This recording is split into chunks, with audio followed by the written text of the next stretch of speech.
vez ainda vivo, senhores. Mais um registro dos meus pensamentos sem sentido, das minhas convicções sem sentido, da minha linha intelectual caótica, tenebrosa. Senhores, 28 de janeiro, são 20h33 agora, 2012. Senhores, que eu venho, tem um problema aqui grande com relação à ciência e à religião que eu queria falar aqui.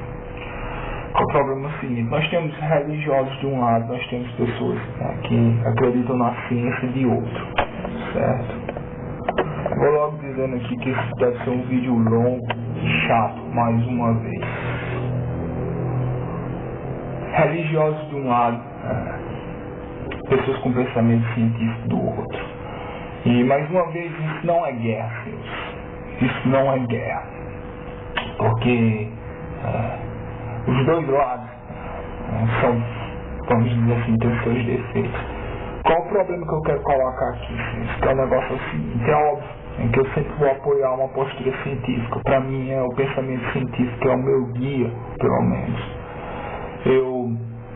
Mas a religião é meu objeto de estudo, e eu que apoio o pensamento científico, eu coloco que antes de qualquer coisa nós devemos saber os limites da ciência, nós devemos entender perfeitamente até onde a ciência vai, porque as pessoas não têm noção disso. Qual o problema? Os religiosos dizem que a ciência tem limite e eles querem jogar fora a ciência por causa disso.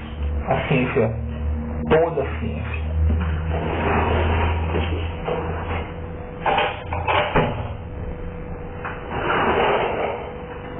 As pessoas que têm um pensamento científico, elas dizem que a ciência é a única que pode nos dar respostas. Olha, vamos colocar uma coisa aqui clara, para que isso fique entendido. Nossa, é o seguinte: a ciência não tem todas as respostas, mas ela é tudo que nós temos. A ciência, ela tem limites. Isso é o que pouca gente entende. Mesmo as pessoas que se envolvem com o pensamento científico, elas não têm noção que a ciência tem limites. Nós devemos abandonar a ciência por causa disso? Não. Ela tem menos valor que isso? Não. Nenhum preceito é igual a uma afirmação científica, porque a afirmação científica sabe que ela trabalha em cima de probabilidade. Nós não temos respostas como qual o sentido da vida, ou para onde ruma a civilização, mas nós temos perguntas, e quanto mais perguntas nós fazemos, mais respostas nós temos para procurar. E, senhores, isso vai se acumulando, e cada vez mais nós vamos tendo uma compreensão melhor, nunca uma compreensão total do que é a realidade em si. Talvez isso nunca ocorra. Mas, senhores, nós não devemos jogar fora a ciência por causa disso. As pessoas que têm pensamento científico e que se colocam em guerra contra a religião, achando que isso meramente algo que atrasa a civilização, colocam fé no pensamento científico, essas pessoas também estão cometendo um pequeno deslize, porque a ciência, ela não é uma ferramenta perfeita, ela é uma entre várias ferramentas, é a ferramenta que eu escolhi ter, mas saber os limites da ciência também é muito interessante, inclusive para o trabalho científico de qualquer pessoa. Então, o que eu quero colocar aqui é o seguinte: o pensamento religioso é algo que, para mim, o perfeito seria ciência estudando religião, né? Porque eu acho que o pensamento religioso diz muito do que nós somos, e uma perspectiva científica de análise em cima do pensamento religioso renderia ótimos frutos para todos nós. Galera, o que eu quero colocar aqui é o seguinte: muito do que a religião nos herdou, no sentido de conhecimento, faz sentido sim, até um determinado limite. Porque é o seguinte: algumas coisas que chegaram até nós através da religião vieram de civilizações antigas. Eu já coloquei aqui que eu sou um apaixonado por história, e eu entendo o mundo através de história. Eu simplesmente sou aficionado por história, de todos os tipos, de todos os lugares, povos, civilizações antigas. Eu adoro isso, outras línguas, idiomas antigos, o que for, senhores, arqueologia. Então, para mim, até porque a história é uma ligação entre ciência e religião, você não vai estudar cientificamente a religião se você não tiver, vamos dizer, a história em primeiro lugar. Porque a história vai dizer onde essas religiões apareceram, qual é a gênese delas, o que é que eles queriam. E o que eu coloco aqui é um negócio assim, interessante, um problema interessante. A maioria das pessoas que apoiam o pensamento científico, elas não têm noção de que as civilizações antigas, talvez, só talvez, algumas civilizações muito antigas mesmo, tenham tipos de tecnologia diferentes. Eles não tiveram a tecnologia que nós temos, voltada totalmente para a eletricidade. Mas talvez, senhores, nós não devemos nos colocar tão acima deles, que é o que as pessoas que adotam o pensamento científico, esse é o deslize que a maioria delas comete. Elas olham o homem antigo, as civilizações antigas, como se fosse algo abaixo delas. O que eu quero colocar aqui é o seguinte: estudando as civilizações antigas, e todas elas tinham um pensamento religioso como centro da civilização. Todas essas civilizações, senhores, os homens e mulheres que estiveram nessas civilizações, eles não estavam nem um passo atrás de nós. Eles simplesmente tinham problemas diferentes para lidar. Então, nós temos os nossos problemas aqui no século XXI. As pessoas que viveram 10 séculos antes de Cristo tiveram os problemas delas e elas resolveram da mesma forma que nós estamos tentando resolver os nossos.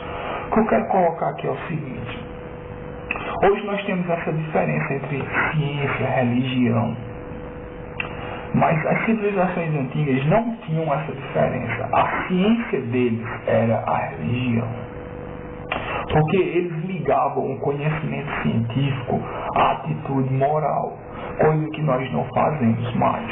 Ou seja, o pensamento científico não tem nada a ver com comportamento ético ou moralidade. Isso é o que nós colocamos hoje. Mas para o homem antigo, isso é algo impensável. Para ele, conhecimento já induz comportamento ético, moral.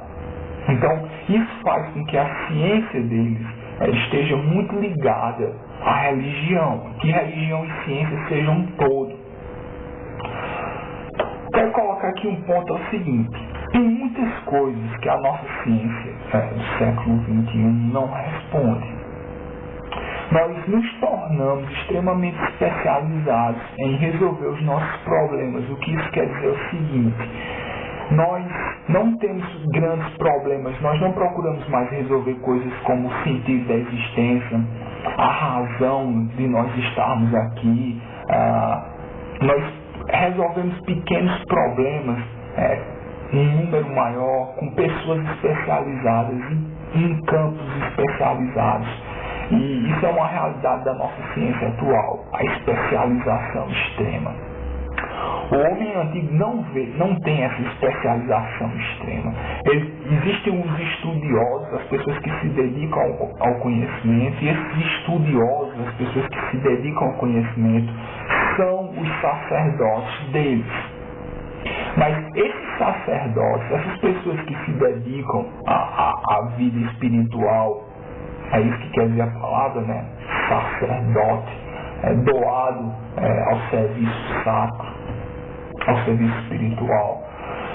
Isso não quer dizer, senhores, que eles não lidem com problemas que sejam importantes, não lidaram com problemas que foram importantes, que são importantes ainda hoje.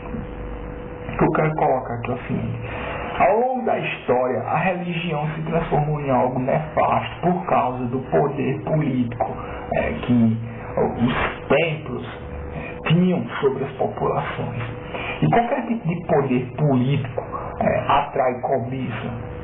Então a religião, ela se tornou esse monstro ao longo dos séculos por causa do poderio científico, do poder político que atraía os templos. E, senhores, eu vejo nas civilizações, eu vou colocar aqui, eu vejo em alguns povos antigos, todos os reis, eles tinham que ser aceitos por um sumo sacerdote, ou seja, o representante de todos os sacerdotes. Ou seja, um rei, um monarca, ele não é rei, ele não manda, ele não tem poder até que ele seja aceito por um sumo sacerdote. Nós temos esses dois poderes, lado a lado. Nós temos um poder político, militar, da nobreza, que defende o povo, que expande o território, dominando os povos. E nós temos um poder sacro, representado pelos sacerdotes. Quem governa uma civilização antiga precisa da carta branca dos sacerdotes. Então, a partir daí você entende que isso vai gerar muitos problemas entre famílias, elites, nobrezas, para conseguir seus cargos, para conseguir o seu poder sobre a população em geral. Isso destruiu, isso acabou vamos dizer assim, com a capacidade de desenvolver pensamento. Agora, eu que estou olhando daqui do século XXI, olhando para essas pessoas através das minhas pesquisas, eu não consigo me colocar acima delas. Eu não consigo dizer, essas pessoas são selvagens, incivilizados. Nós hoje temos tecnologia, nós somos melhores do que eles. Não é isso. O que eu vou colocar aqui é o seguinte: toda nossa tecnologia é voltada para o mundo externo, certo? Nós queremos dominar a natureza, então nós criamos ciências que possibilitem isso. Quando eu analiso o mundo antigo, eu vejo que os desenvolvimentos intelectivos, as tecnologias que eles desenvolviam eram voltados para a mente ou para a interioridade. A ideia deles não era construir máquinas, mas de construir pessoas, vamos dizer assim. Nós hoje queremos construir máquinas cada vez melhores. Os sacerdotes antigos, eles queriam se aperfeiçoar como pessoas, cada vez mais. Vamos dizer assim, são direções totalmente diferentes. Problema. A pessoa hoje desenvolve uma carga de conhecimento gigantesco hoje em dia, e aquilo não influencia a vida dela. Porque o conhecimento que ela adquiriu se tornou meramente acumulação de dados, como uma pessoa que compra e estoca livros. Isso é impensável numa civilização antiga. O homem antigo pensa, todo conhecimento que eu posso adquirir, ele tem que me transformar e me modificar como pessoa. Não é simplesmente um acúmulo de dados que vai me fazer uma pessoa melhor ou mais perto da divindade como eles pensavam. Então, eu acho o seguinte: na minha postura aqui, eu que estou em 2012 olhando para o passado, eu vejo que, analisando as mitologias, analisando o conhecimento que chegou até nós, eu vejo que havia muita produção intelectual ali, mas que ela estava, vamos dizer assim, em um formato diferente. Eu acredito que as pessoas que escreveram os Vedas, as pessoas que escreveram a Torá, eu acredito que essas pessoas, eles sabiam com o que eles estavam lidando, eles estavam desenvolvendo tecnologias, mas eles não tinham esse mesmo formato que nós temos da ciência moderna. A tecnologia que eles estão desenvolvendo é algo voltado para o que hoje nós chamamos de psicologia. Pronto, cheguei aqui no ponto principal, agora que eu fiz, rodei e cheguei no que eu quero falar, que é sobre essa ciência muito particular chamada psicologia.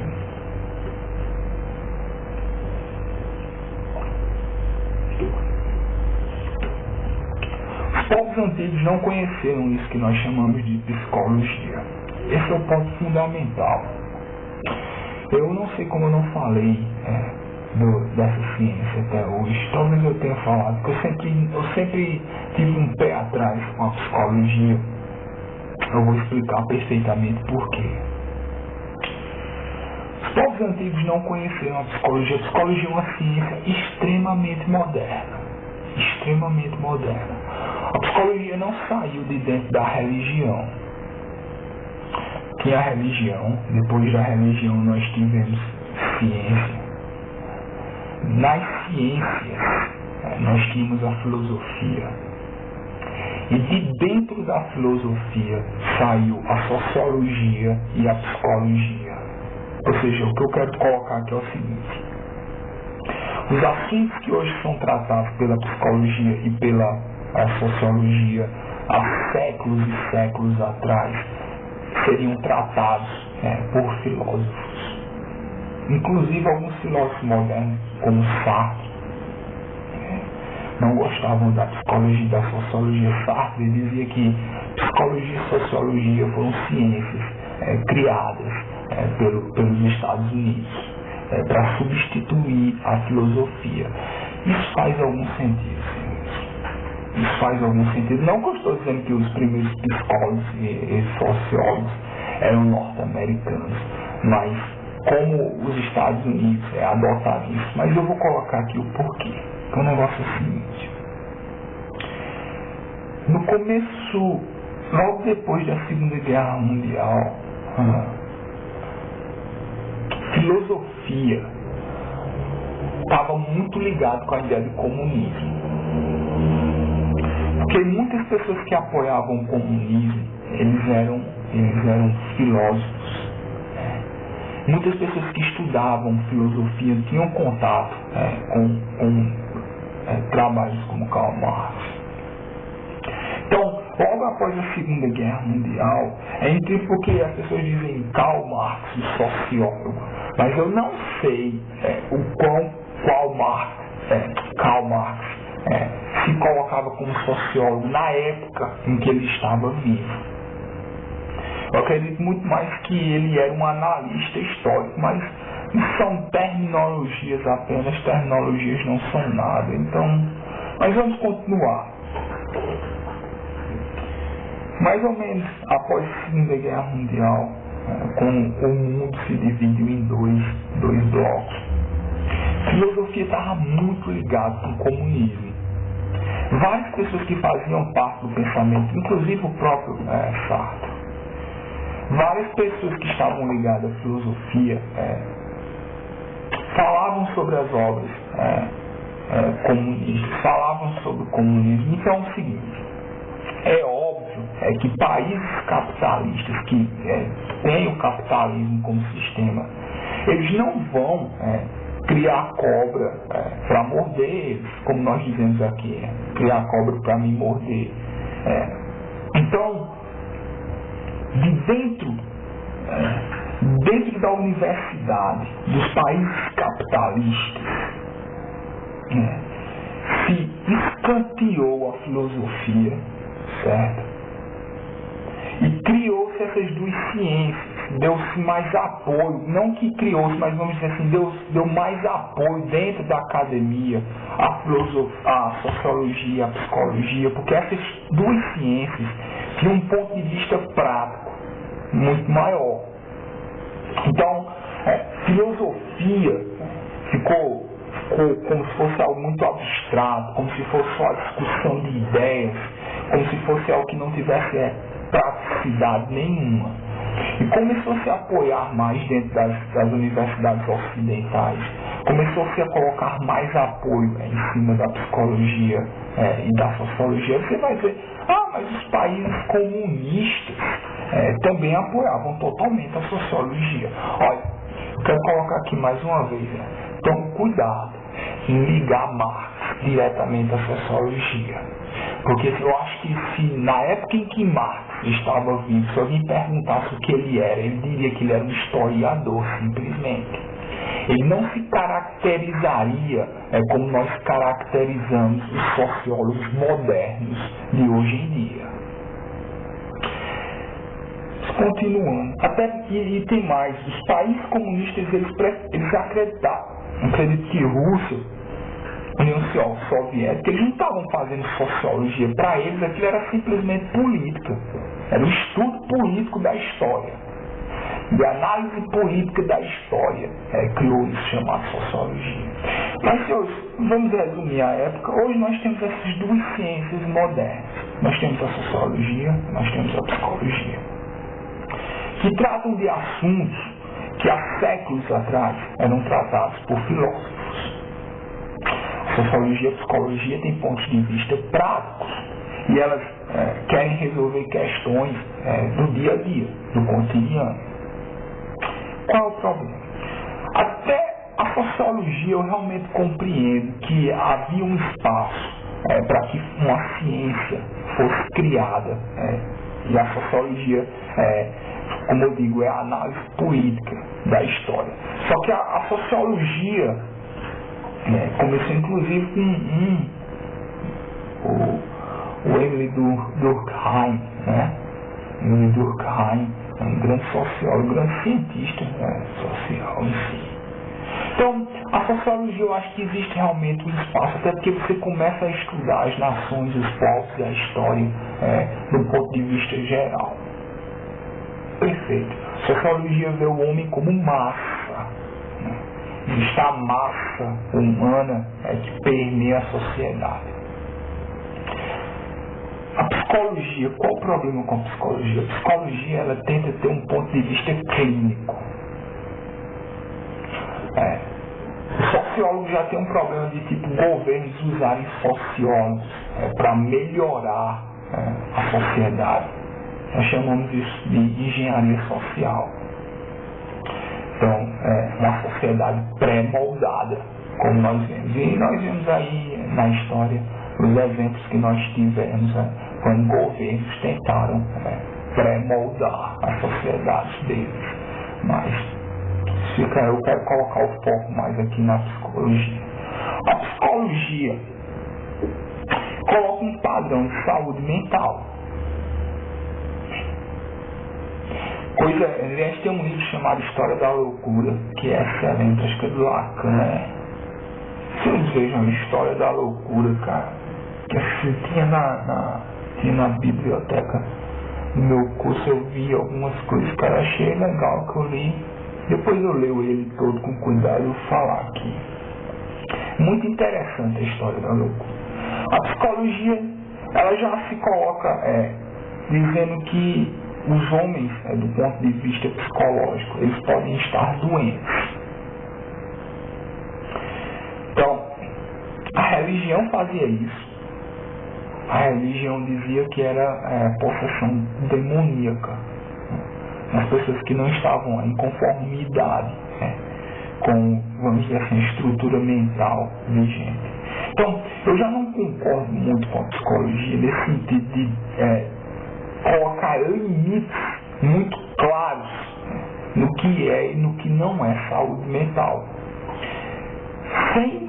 Mais ainda, não do ponto de vista biológico, porque um psiquiatra, ele está olhando do ponto de vista biológico, ele vê se aquela estrutura que nós chamamos de cérebro, aquela estrutura física, biológica, está com suas funções.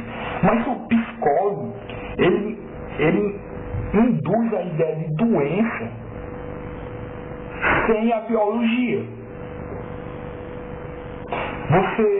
A sua estrutura mental do ponto de vista totalmente abstrato pode ou não estar doente. E para mim isso é algo muito estranho.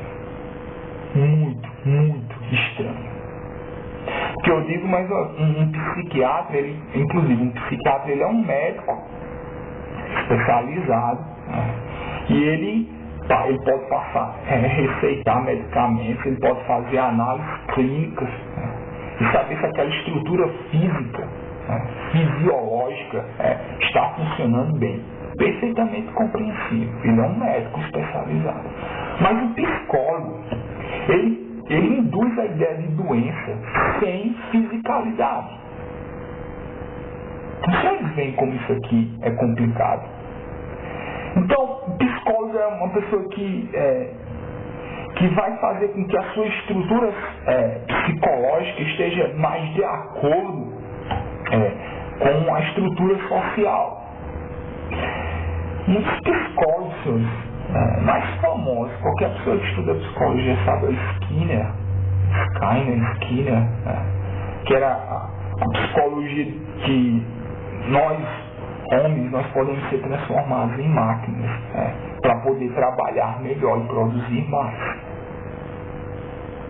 Nós temos aqui no Pavlov, o russo, fazia a ideia de estímulo e resposta.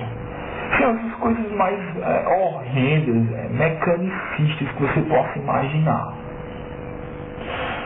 Pronto, mas vamos colocar, se não bastasse isso, que já não me coloca assim de acordo com os psicólogos, porque o que fala, o psicólogo ele se tornou uma espécie de padre moderno, em que ele tenta curar as pessoas pela conversa. Quem cura as pessoas pela conversa, senhores, eram padres, não? Aliviavam as nossas culpas, os nossos anseios, e faziam com que nós relaxássemos e voltássemos ao nosso estado normal de produtividade. Então, o aspecto clínico da psicologia, para mim, já é uma piada. Desculpa aí as pessoas que fazem psicologia. Eu acredito o seguinte: você faz psicologia perfeito, cara. Eu acho que existe um campo de pesquisa para entender o ser humano psicologicamente. Inclusive, os desenvolvimentos que eu queria fazer, as coisas que eu quero conhecer mais, que eu quero estudar mais, viriam em forma de estudos psicológicos. Mas o aspecto clínico da psicologia, ele é uma piada e, no mínimo, ele pode servir a algum tipo de governo para ajustar as pessoas de acordo com o que aquela sociedade específica quer delas. Então, eu acredito o seguinte: a pessoa psicóloga, eu não acredito que possa dizer que abandonar a psicologia de forma alguma, não é isso que eu estou colocando aqui. O campo da psicologia é a coisa que nós talvez mais devemos estudar agora, essa ciência moderna. Mas o aspecto clínico dela é ridículo. Inclusive, porque, como eu digo, ela é uma ciência extremamente nova. Ela não conhece praticamente nada. E quando eu olho civilizações antigas, eu vejo que aquelas pessoas com aquela carga intelectual, mesmo que eles colocassem aquele conhecimento em um formato mitológico, religioso, mas eles tinham ideia que aquilo tinha uma relevância psicológica para as pessoas. E aquele desenvolvimento intelectual das civilizações antigas com relação à estrutura psicológica das pessoas faz muito mais sentido para mim do que a psicologia moderna. E não vamos colocar os carros na frente do boi. Galera, eu sei que está parecendo complicado, está parecendo confuso, mas isso se tiver assim, veja um vídeo mais uma vez desde o começo, galera. Entendeu? Vamos devagar, porque o que eu estou falando aqui é muito abstrato. Às vezes parece que eu estou misturando coisas que não tem nada a ver, mas isso aqui eu estou girando em cima de um único assunto. O problema é que o conteúdo desse assunto é muito abstrato, não tem fisicalidade, não tem algo que você possa ver e tocar. Então, vamos continuar.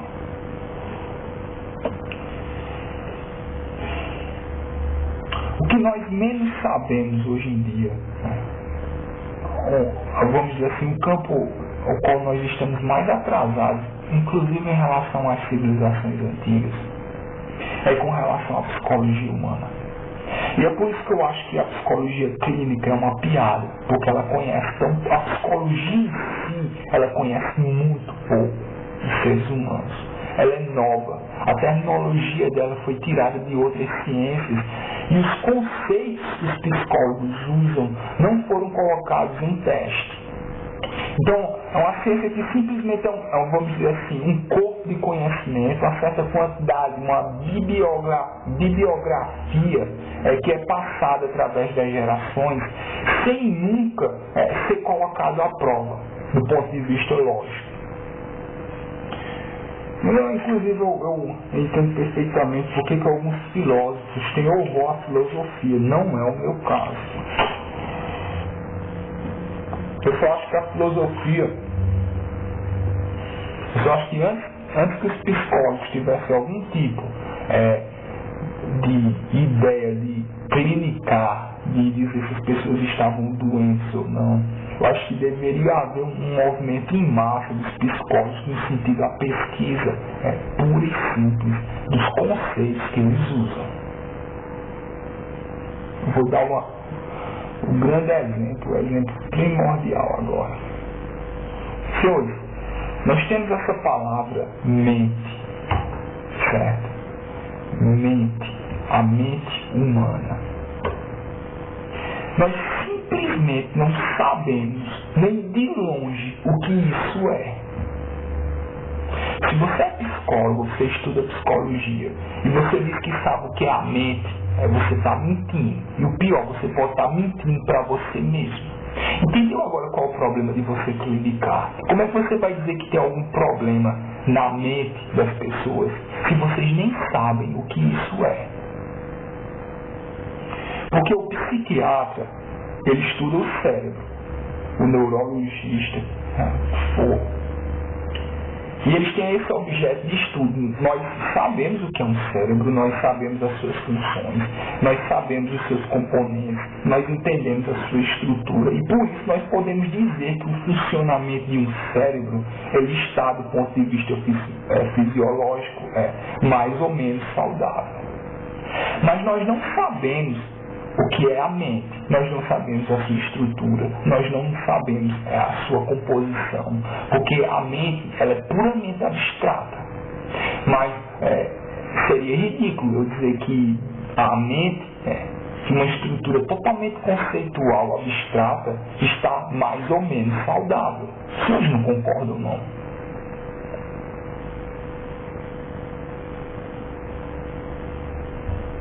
Pense a respeito.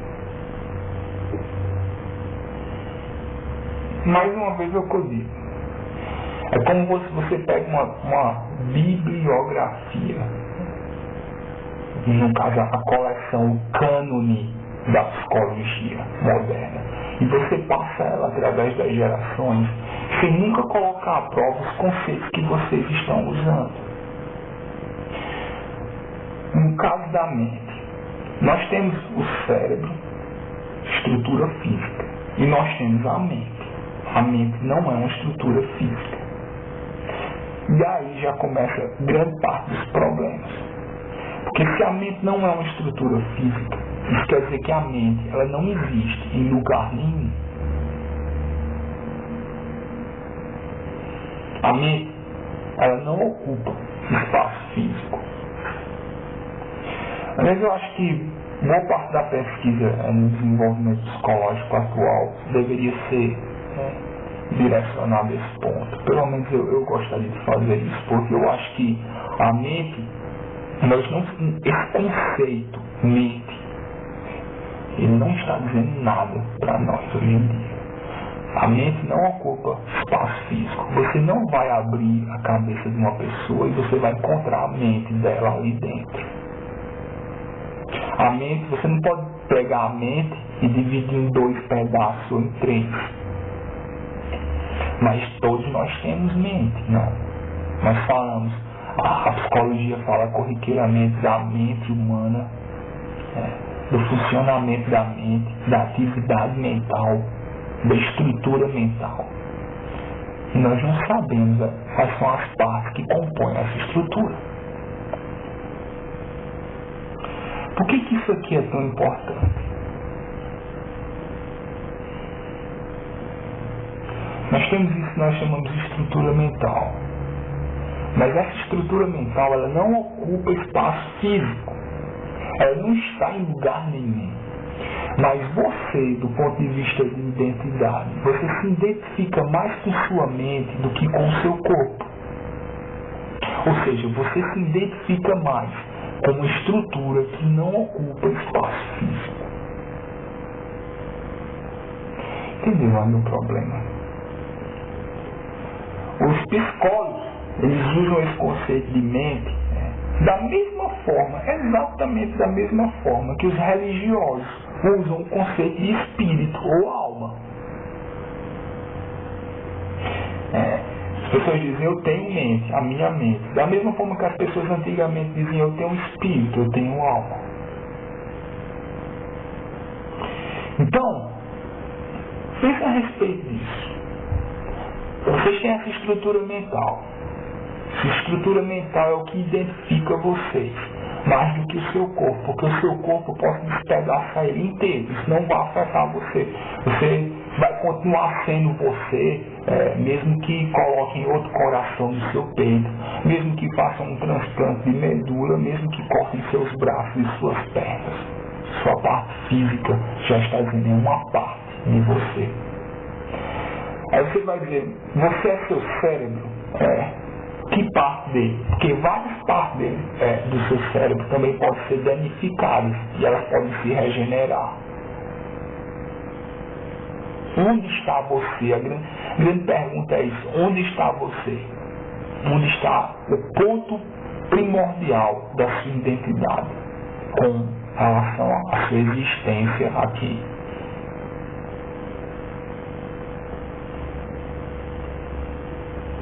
Então as pessoas se ligam a esse conceito que chamam de mente. Sua mente não é seu cérebro. Sua mente não está dentro do seu cérebro. Onde está a sua mente? Qual é o espaço que ela ocupa? E como você adquiriu essa estrutura mental? E se você adquiriu essa estrutura mental, já traz em si a ideia de ocupar espaço. Eu adquiro uma coisa, eu adquiro um carro, adquiro uma caneta, já induz, eu adquiri, ou seja, isso ocupa espaço. Você diz, eu adquiri uma estrutura mental. Onde ela está? E da onde ela veio?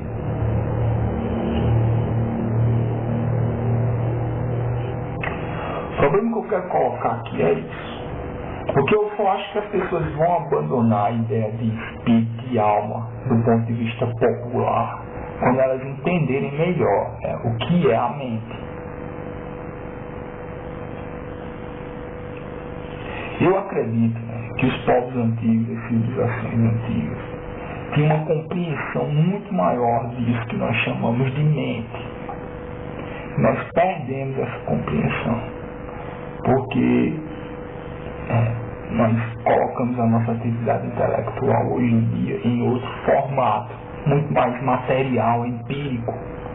Então, como nossa ciência hoje é material, empírica, então nós voltamos nosso conhecimento para o cérebro, do ponto de vista fisiológico. Mas nós não procuramos entender o que é esse conceito de mente.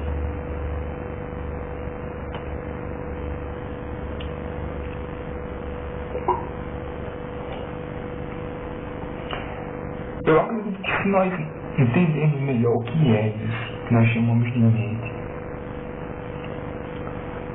da qual todos nós participamos, nós poderíamos entender melhor o que é esse processo que antigamente se chamava de reencarnação.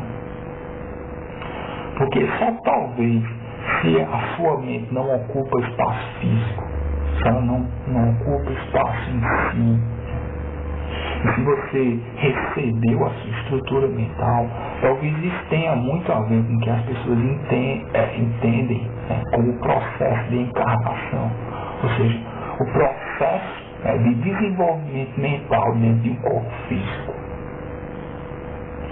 Eu acredito que tem muita coisa ainda para se pesquisar, para se compreender seguindo essa trajetória que eu estou colocando aqui, esses problemas que eu estou colocando aqui.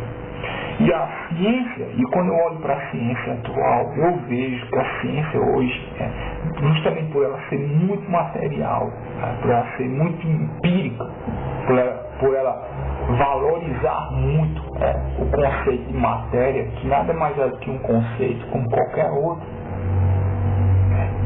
Por isso nós não temos, vamos dizer assim, as ferramentas para entender essa entidade abstrata que nós chamamos de mente.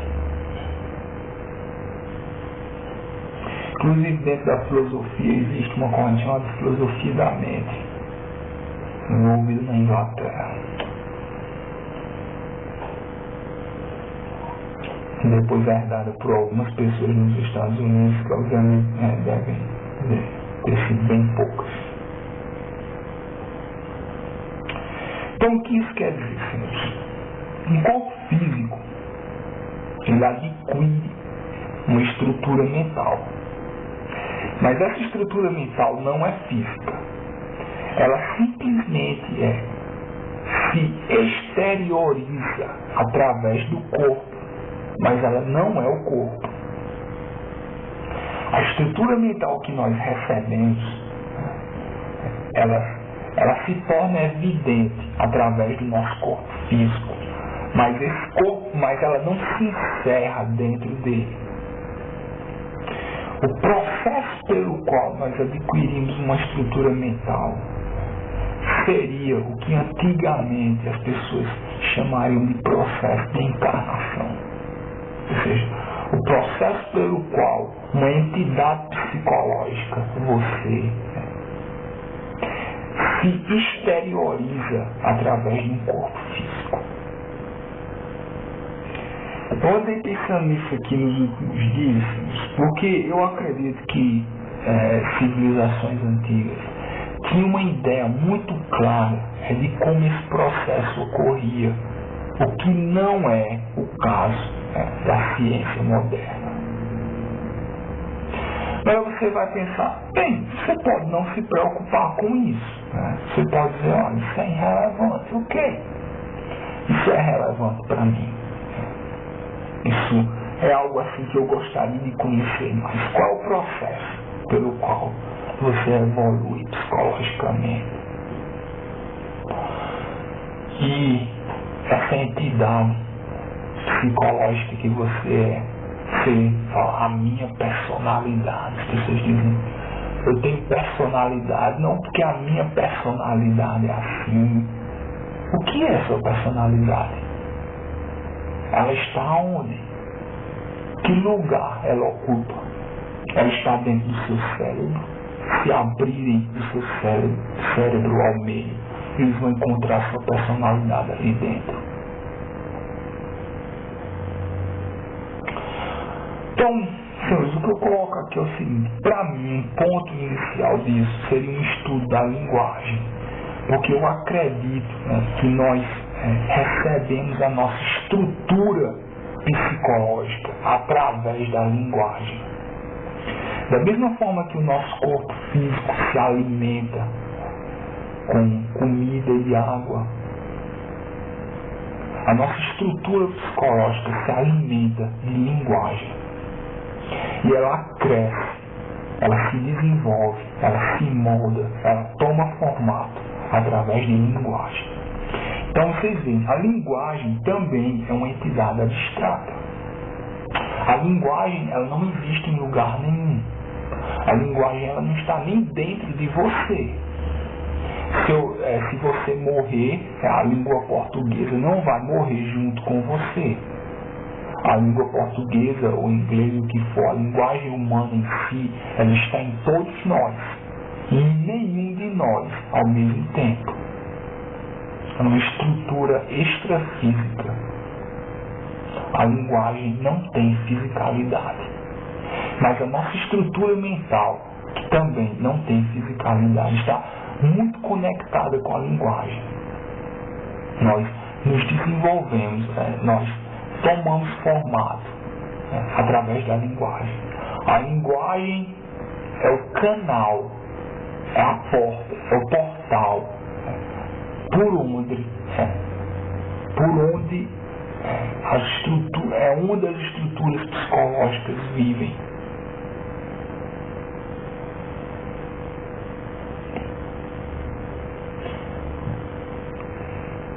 Linguagem é como se fosse um nível de realidade totalmente diferente. E é nesse nível de realidade, no nível linguístico, que nós existimos do ponto de vista psicológico. Da mesma forma que nosso corpo existe aqui no planeta Terra, a nossa estrutura psicológica existe dentro da linguagem. E a nossa estrutura psicológica, ela se exterioriza através de linguagem. Toda a linguagem. Não é só a linguagem articulada, verbal, não. A linguagem estética, música, forma, cor, movimento, o que for. Tudo que pode ser interpretado como linguagem. Isso é um mundo. Vamos dizer assim, uma dimensão diferente. E nosso corpo físico, ele suga, ele absorve linguagem. E absorvendo linguagem, o nosso corpo físico, ele desenvolve uma entidade psicológica que se exterioriza através dele. Isso está fazendo sentido até agora? Espero que esteja. Vocês pensem um pouco a respeito disso. Porque se esse meu ponto de vista estiver correto, se a linguagem, vamos dizer assim, um plano linguístico, a dimensão em que a linguagem existe é a mesma dimensão em que as entidades psicológicas existem. Nós, como entidades psicológicas. Isso quer dizer o seguinte, isso quer dizer que a nossa literatura, primordialmente, mas também toda a nossa arte também, mas primordialmente a nossa literatura, já que é a linguagem articulada, é a linguagem que tem limites mais bem definidos, que tem, vamos dizer assim, uma gramática.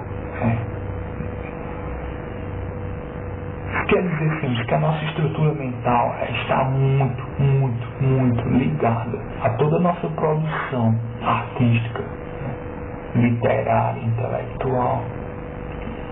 Isso quer dizer, senhores, que também que a partir do momento que uma determinada civilização está produzindo toda aquela carga intelectual, linguística, ela já está, de certa forma, moldando as gerações futuras, porque as gerações futuras vão beber daquela fonte. E existe aqui, senhores, depois porque senão esse vídeo vai ficar muito longo, mas é como se as principais obras literárias da raça humana são os nossos textos sagrados, são os nossos textos religiosos. E é como se esses textos religiosos, esses textos sacros, que são o cerne da literatura humana, já que são os textos mais antigos, eles estão de alguma forma conectados com a nossa gênese psicológica, com o que nós acreditamos ser. É como se de alguma forma como estruturas psicológicas, nós viemos de dentro desses textos. Eu sei que está parecendo um pouco confuso agora, mas o que eu quero colocar é o seguinte: as personagens, ou seja, as entidades que aparecem nos primeiros textos sacros da raça humana, de todas as culturas, aquelas personalidades, aquelas entidades que aparecem ali, de certa forma, do ponto de vista psicológico, eles são os nossos antepassados. eles são os nossos pais, do ponto de vista psicológico. Da mesma forma que você herdou o seu corpo físico, do seu pai, da sua mãe, você recebeu uma carga genética que possibilitou a construção de uma estrutura fisiológica que é o seu corpo. A sua estrutura psicológica, ela foi herdada, ela veio através da linguagem e ela foi herdada de toda a literatura, de toda a carga intelectual que nos antecedeu, primordialmente dos principais livros sacros. E talvez seja por isso que as civilizações antigas têm um cuidado tão grande com os textos religiosos, de preservar aqueles textos. E talvez o intuito original deles não era usar aquele texto para dominação de pessoas. Talvez isso foi uma consequência nefasta que ocorreu depois. Mas talvez esses textos religiosos, eu coloco aqui primordialmente os Vedas, a Torá, colocaria também o I Ching, não sei como vocês pronunciam, o livro das mutações, as mitologias, a mitologia grega e romana. É engraçado porque eu vi que os gregos, os romanos, principalmente os gregos, se você chegasse para uma família da elite, e perguntasse qual é os antepassados, vamos dizer, nós estamos em 500 a.C., certo? Vamos dizer. Você chega para uma família e você pergunta quais são os seus antepassados. Ele vai dizer, não, nós descendemos de tais e tais pessoas. Aí você pergunta, e quem são os antepassados deles? E eles vão dizer, não, eles descendem de tais e tais pessoas. Se você pergunta, e os antepassados dessas pessoas, qual é?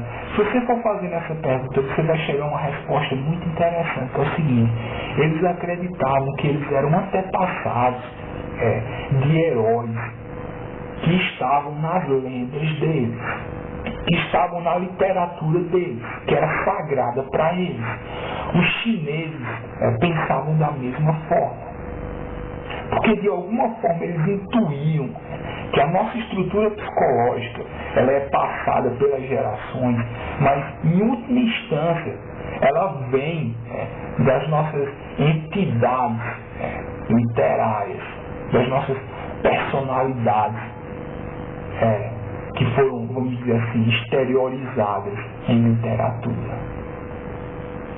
É incrível isso, porque você vê que um livro, uma história, uma lenda, uma mitologia cria um povo.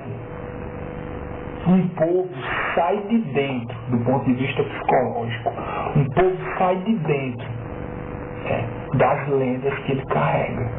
Ou seja, toda aquela estrutura mental que estava codificada, que estava aí dos textos. No começo não eram textos, eles passavam, mais certo seria dizer, das lendas, porque era passado de boca em boca. Mas essas lendas que eram guardadas, que eram, decoradas, palavra por palavra, pelos sacerdotes. Essas lendas que eles carregavam, essas lendas são a gênese psicológica daquele povo. Então hoje nós não temos mais condições de analisar isso da forma, de entender isso bem, olhando para trás. Justamente porque nós nos tornamos muito materiais.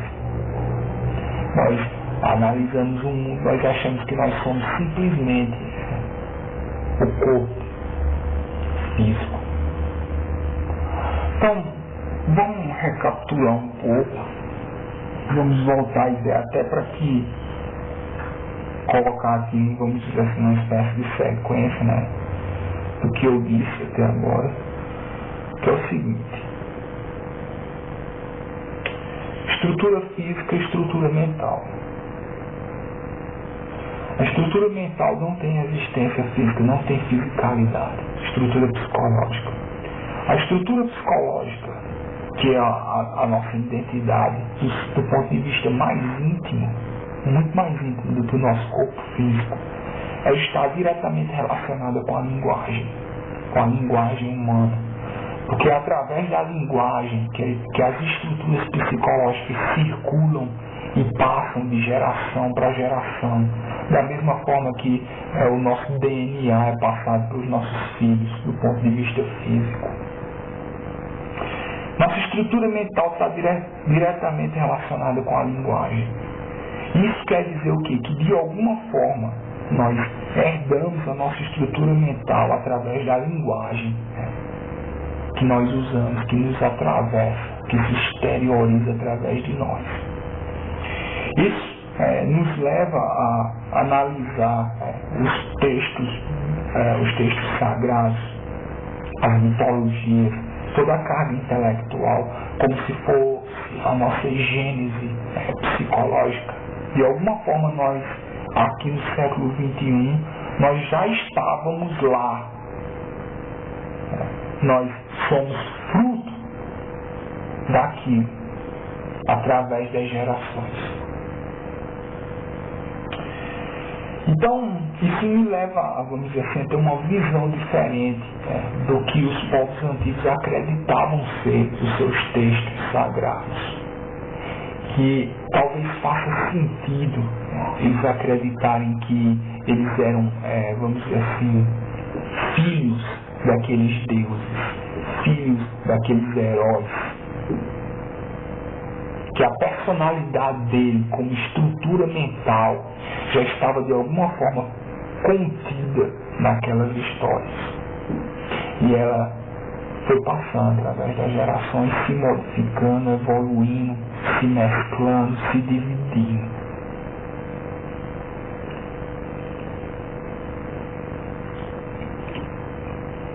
Galera, eu acho que eu vou parar por aqui, até porque eu não quero alongar muito isso. Olha, se vocês colocaram algumas perguntas para mim, eu não responder de imediato, cara. Olha, só me dê um pouco mais de tempo. Vou respondendo aos pouquinhos, tá ok? Um negócio assim, mas eu quero que vocês coloquem aí, comentem. E aí eu vou lendo e tal. Pode demorar, mas eu respondo, tá ok? Até porque eu não costumo ver aí as coisas, mas eu vou tentar analisar aí e vamos tentar abrir uma discussão, ver se faz algum sentido o que eu estou querendo colocar aqui. E é isso, né? Então, senhores cavaleiros, senhoras damas, senhores cavalheiros, senhoras damas, se cuidem.